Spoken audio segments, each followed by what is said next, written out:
Hey there, and yep, that's me in the front row of a gala, just seconds before I pulled a major betrayal on my best friend. And nearly wrecked his life. But before we dive into that juicy drama, do me a solid and hit that like button and subscribe. Ever since I was a kid, I've been a handful, or at least that's what my mom Ela, and my dad, well, every adult ever have told me. But honestly, I'm just trying to do the right thing, which sometimes lands me in hot water. That's why my parents shipped me off to Woodmere Academy. They thought it would straighten me out. Now, Woodmere is the 5th-ranked prep school in the country, but honestly, it felt like just another rich kid cesspool. You know the type. Snobby, entitled kids strutting around in their navy blazers like they own the place. Do you think you belong here? You're just a poor worthless. One kid sneered at me. Funny you think that when your dad had to donate a wing just to get you in here, I shot back. And just like that, I found myself in the headmaster's office. Do you think drenching a student with irrigation equipment is leadership material, Miss Adrici? He said. Do you think threatening a kid with a lacrosse stick is student of the month behavior? I retorted. But guess what? That student of the month was the headmaster's grandson, so I got expelled. As the school door slammed shut behind me, I felt my future slip away. I walked home, each step a countdown to whatever fresh nightmare awaited me. Mom, Dad, pack your bags immediately, I said. Wait, you already know, my dad asked.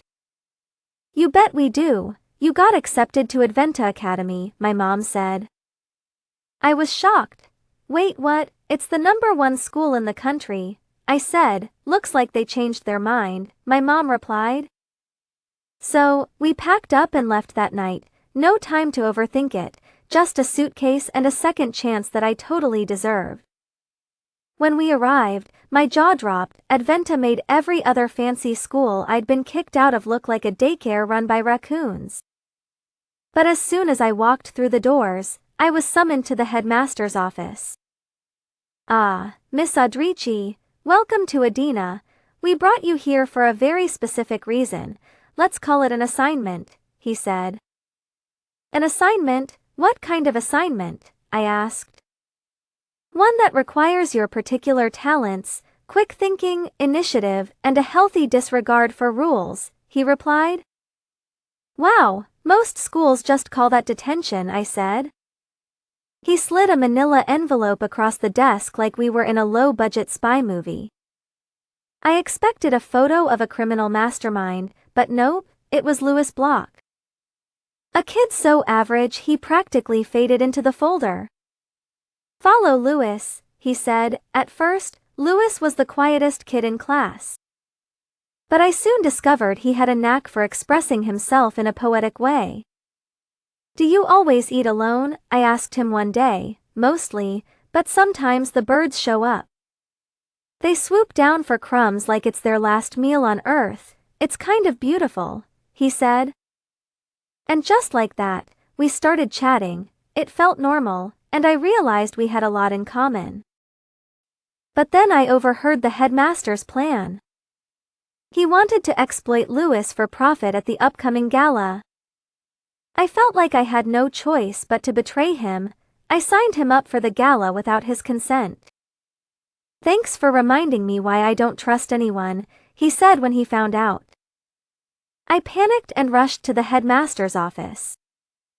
Only to overhear him discussing how they were using Louis as a cash grab. Louis, I'm so sorry. I thought I was helping you, but I got caught up in my own problems, I said. But Louis surprised me. You know, when I first met you, something clicked, and I played something different, he said. Can I hear it? I asked. He picked up his violin, and what came out was light and joyful. On the night of the gala, I spotted my parents in the audience. My heart raced. As Louis took the stage, he looked like he was about to crumble under the pressure. But then, I stood up. You're amazing, Louis. I believe in you, I shouted. He froze, and suddenly, the music changed. It became lighter, happier, and the audience started dancing. "Wait, what have you done?" the headmaster hissed. I realized my father was on the other end of the phone call with the headmaster. "I don't want to be the CEO of Adresi Tech. I want to work on something that helps people, not manipulate them," I said. And just like that, I walked toward the stage, feeling more alive than ever. The next morning, I was called into the headmaster's office. "You're not being expelled," he said. "Wait, what?" I asked. "Your parents said they'd support your choice of school," he replied. I was shocked. "Thanks, but I think I'll stay here."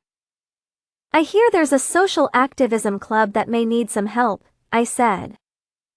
As I walked out, I found Luis waiting for me. "You were kind of amazing last night," he said. "Kind of? Wow, stop, I'm blushing," I replied.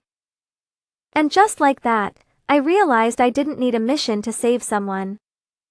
I just needed to stop chasing who I was supposed to be and finally start choosing who I wanted to be. And maybe, for the first time in forever, that was enough.